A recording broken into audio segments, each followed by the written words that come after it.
I think what you're trying to ask is why am I so insistent upon giving out to them that blackness, that black power, that black pushing them to identify with black culture. I think that's what you're asking. I have no choice over it. In the first place, to me, we are the most beautiful creatures in the whole world, black people. I mean, and I mean that in every sense, outside and inside.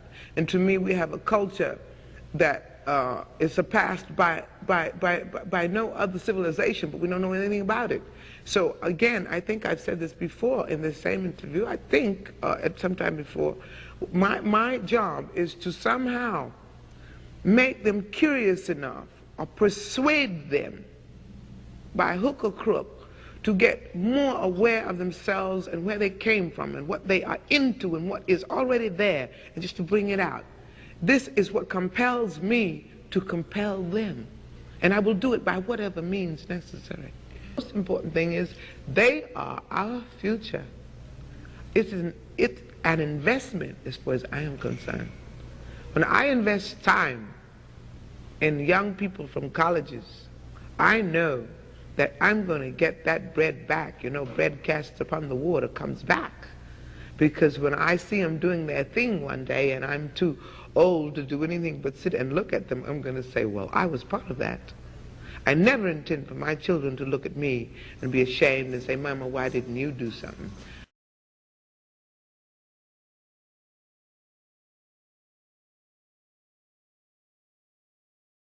I guess from being around the block, I guess people know that I don't really do what I'm told to do, or that I don't really care enough about what people think of me to conform to anything.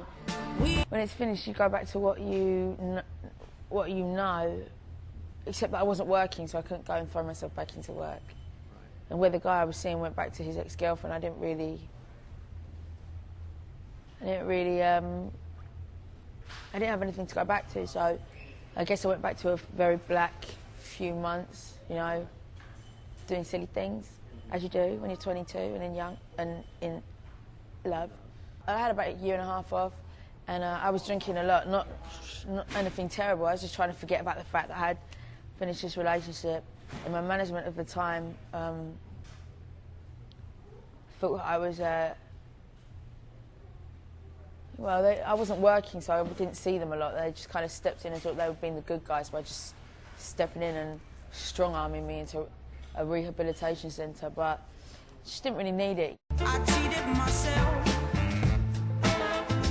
like I knew I would. No, I don't write songs because I want my voice to be heard, because I want to be famous or any of that stuff. I write songs about things that I have problems with, and I have to get past them, and I have to make something good out of something bad. I'm unlucky at marriages, not so unlucky at love.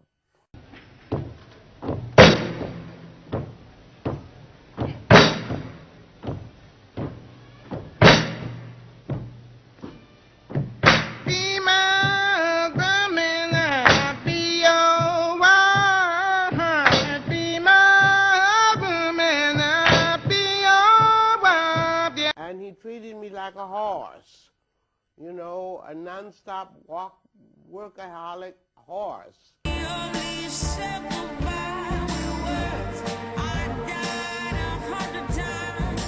Back to Black is about being in a relationship. Amy Winehouse's ex-husband, Blake Fielder Civil, is visiting her grave for the first time, nearly 3 years after her death. It took me so long to see Amy's grave because I wanted to sort of pretend that hadn't happened. I guess it's so final and definite. Also, I had these sort of emotional things about whether or not I was wanted there or deserved to be there or should be there.